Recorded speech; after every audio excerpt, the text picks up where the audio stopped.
Isang sasakyan ang natupok sa gitna ng biyahe sa General Santos City. Posible raw na nagkaroon ng tagas ng gasolina. Makibalita tayo kay Chona Carion. Biglang nagliyab ang sasakyang ito sa National Highway sa Barangay Lapangal sa General Santos City. Ligtas naman ang may-ari ng sasakyan at ang kanyang asawa na nakalabas na bago pa nagliyab ang sasakyan.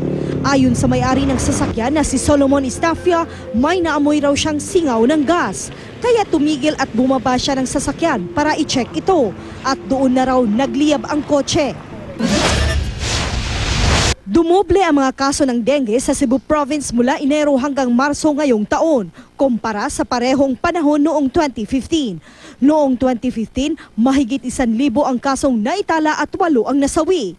Ngayong 2016, umabot na sa mahigit 3,000 ang kaso sa probinsya at 20 na ang namatay. Pinakamarami ay sa lungsod ng Cebu na sinundan ng Mandawi at Toledo City.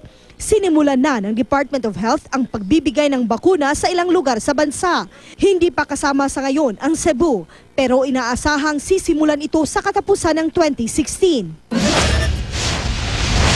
Naka-half-mast ang watawat sa Cebu Provincial Police Office kasunod ng pagkamatay ng hepe ng Poro Police Station nitong Lunes. Namatay si Senior Inspector Jonas Tahanlangit nang tambangan siya ng 2 sakay ng isang motorsiklo sa San Francisco sa Camotes Island.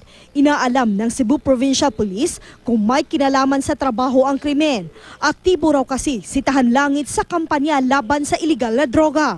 May mga natukoy na raw silang sospek pero hindi na muna nila ito pinangalanan. May mga kopya na rin sila ng CCTV malapit sa lugar ng pinangyarihan ng krimen na maaring makatulong sa investigasyon. Sa Leyte, inaresto sa Ormoc City para sa kasong unjust vexation ang lalaking kinilalang si Arnel Marquez. Nang aarestuhin na siya ng pulisya, napansin daw ng mga kapitbahay na tila may itinapon ito. Pinulot ito ng mga pulis. 2 pakete pala ito ng hinihinalang shabu. Tumangging magbigay ng pahayag si Marquez. Yan ang mga balita sa Visayas at Mindanao. Chona Carion reporting.